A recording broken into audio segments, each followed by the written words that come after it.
what leaders can accomplish without all these tools that we already have in place. I think, Patty, give her an extra hand. I think it's amazing work that you're doing over there. It's so happy to have her over here in Europe. And we got 1 day left on the event. We got the two leading leaders of the Latino Nu Skin family community. Well, they are both present at this event. So grab them and ask them questions. That's okay, isn't it?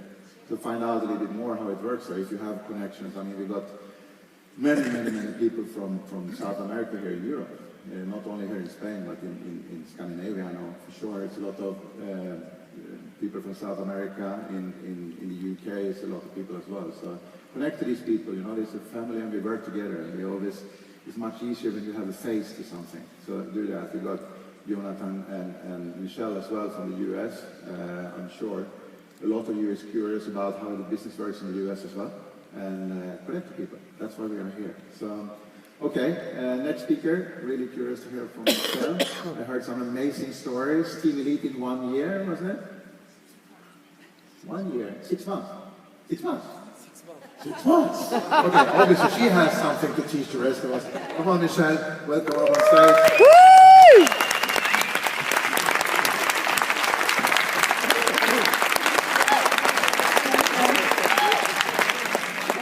Speaking in a microphone. I don't know why. I don't know why. But hearing Patty, and she was motivating coaching, or what was motivating and inspiring. And what was so interesting is she just told her own story, and that's how you inspire people. She didn't tell you what to do. She just told her own story, and through leading by example, she inspired us and motivated us. Right, Patty? So. My job is the mentor and coaching. It's true, I went to Team Elite in 6 months. Everyone asks me, how did you get to Team Elite so fast? And one reason I got to Team Elite really fast is because I married Jonathan. When I said I do, I became a Team Elite. But it was really interesting in Atlanta. I was doing a little training and a couple people, these women came up to me and I thought I did such a great job. And they were taking pictures of me, and these Asian women, they said, I want to ask you just one question. And I thought, wow, this is like a rock star. I feel really special. And they said, just one question. I just want to ask you one question. And I said, sure.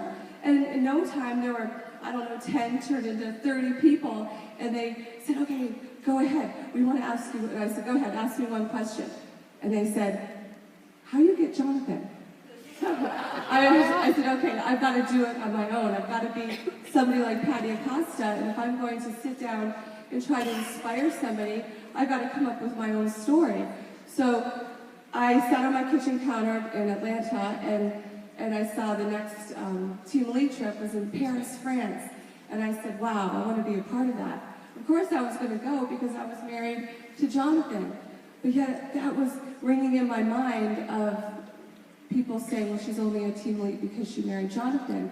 And it's funny what really inspires you or what motivates you, but I wanted to do it on my own. When I was 6 years old, my dad told me little girls weren't supposed to grow up and be pilots. So on my 21st birthday, I had to become a commercial pilot. And I'm just a little bit competitive, just a little bit. But I set it out there so far that I was going to be a Team Elite in 6 months. And it was interesting because when I set my mind, it was all about mindset. It wasn't about, I know we've got a great company, we've got AgeLock, we've got the substance, but it was just up to me to be able to make it happen. And if I was going to sit down and inspire people and motivate people like Patty just did, I've got to come up with my own story. So I put pictures of the Eiffel Tower everywhere. I said, successful people do what unsuccessful people won't. But the biggest thing I did is I put it so far out there that I couldn't fail. What I did is I told too many people that I was going to do it. And I didn't want to have, we call it egg on our faces. And I did one extra thing that made sure that I wasn't going to fail, is I called up the Eiffel Tower in Paris and I said, hi, this is Michelle. Yes, I'm in Atlanta. I need seats for 12 people on top of the Eiffel Tower. And I booked it the night before the Team Elite trip started. And so, how was I going to not fail? What did I have to do to myself that when people said no to me and people my kids would get sick, or I would get sick. What would keep my mindset right? So I called up all these team elites in America. Paige Riffle.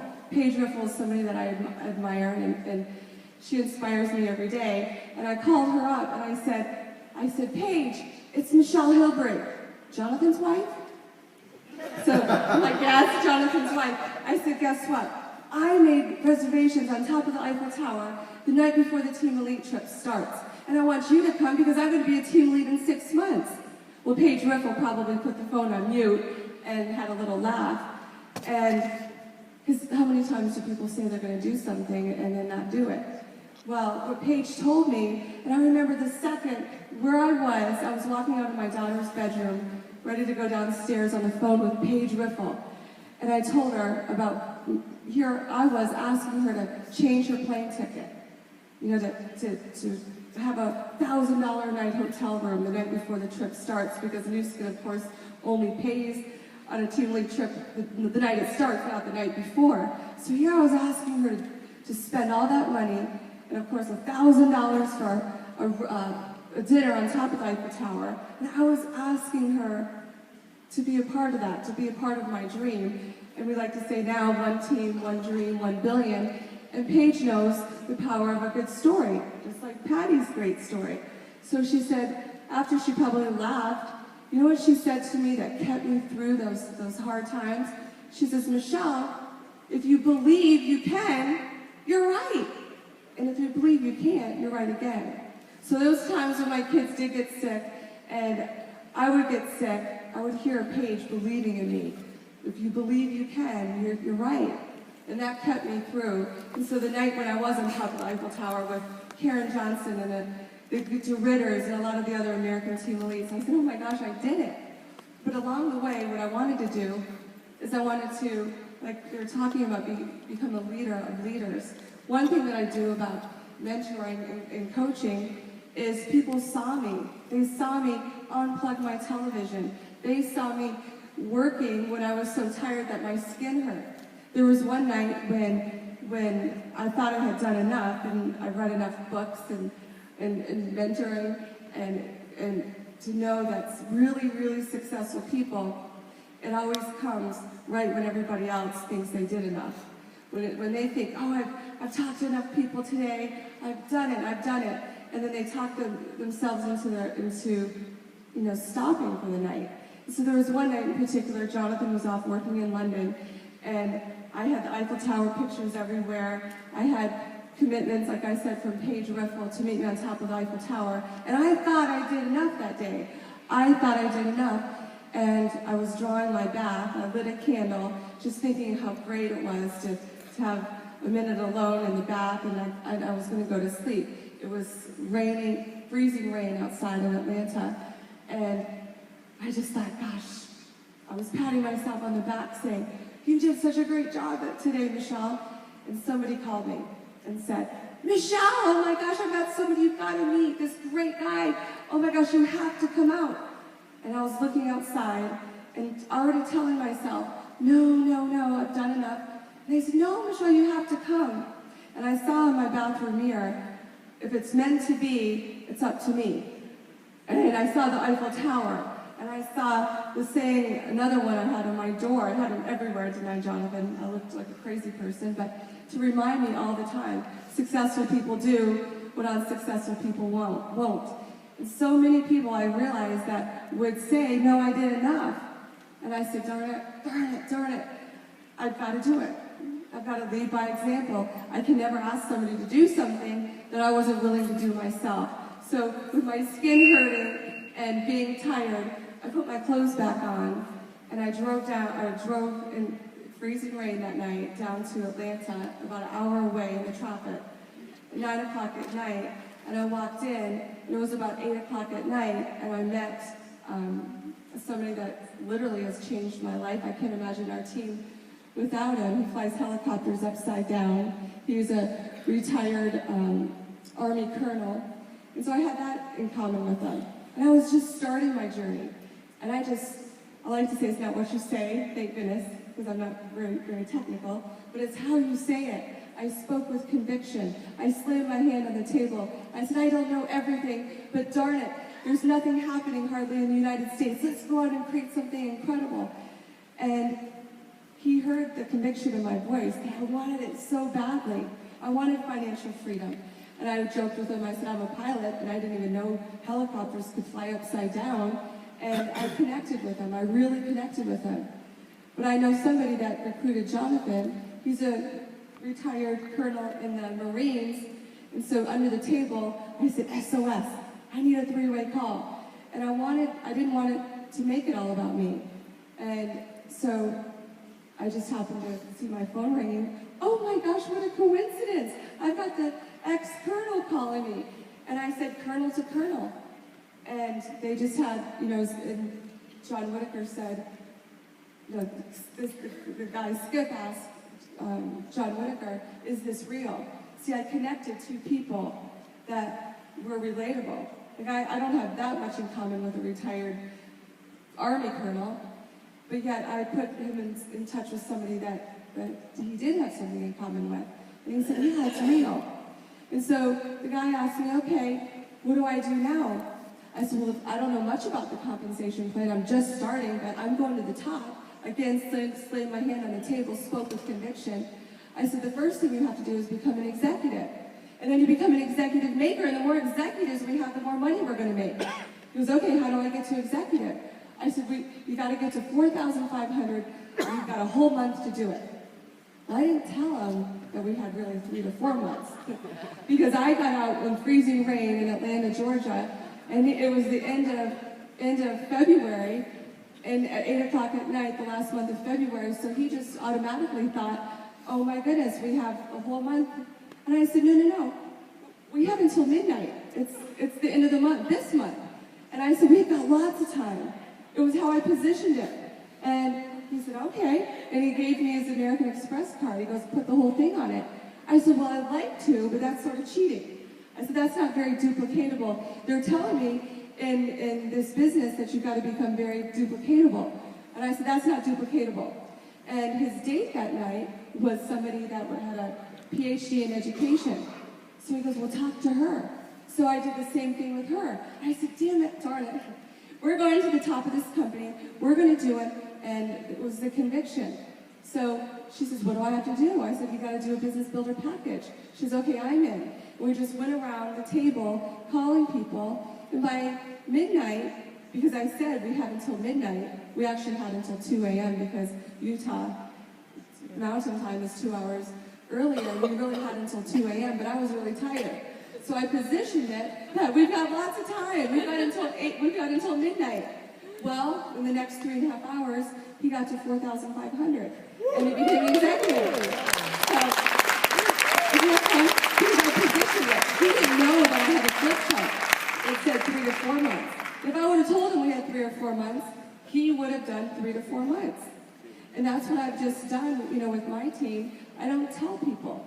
The next month, Linda, who I met at a Starbucks, that went off to recruit this man named Tom, that connected with somebody in Barcelona on LinkedIn. And now, after a year, he's accumulated like 90 executives or something because I walked into a Starbucks. But she, as well, became an executive within 10 days because I didn't tell her there was another way. So the next month, she's sitting in the front row with this presentation. And I said, Linda, did you know that it takes 3 to 4 months to become an executive? And she said, no. And I looked at everybody else. I said, that's my point. I didn't tell her that. It's how you position things. And the last thing I'll just share about mentoring is that every single day, Monday through Friday, we have an accountability call. And I've done this now, it's been 2.5 years. We do it every single day at 8 o'clock. Sometimes most of the time we have 35, 40 people, but sometimes we have 50, 60, 70 people calling in every single morning. Every single morning. Not just once a week or once a month, but I believe that if you've got a bond with your team, that you'll wake up earlier. You'll go to bed later at night if your team, for your team. Like, I really believe that you'll work harder for for your team than you would for yourself. And if you believe your team is counting on you to pull off a good story, you will work harder. Because people want to belong to something. They want to belong to something really special. And people think, really? You do this every single day? And I told my team yesterday that, yes, we even did it on Christmas morning. And they're like, really? 8 o'clock on a Christmas morning? And how I did it is I lead by example. I told everybody the day before Christmas, I said, it's okay, everybody. It's Christmas tomorrow. You don't have to be on the call. But I'll be on the call just in case somebody calls in. I'm like, oh, okay, now we've got to call in because Michelle's going to call in.